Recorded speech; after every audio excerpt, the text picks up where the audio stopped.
You ask Tiger to solve. This deals with linear equations with one unknown.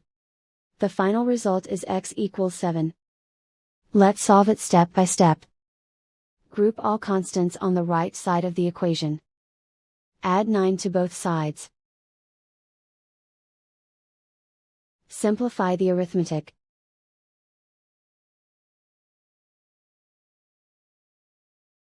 Isolate the x. Divide both sides by 2. Simplify the fraction. Find the greatest common factor of the numerator and denominator. Factor out and cancel the greatest common factor. And so the final result is x equals 7.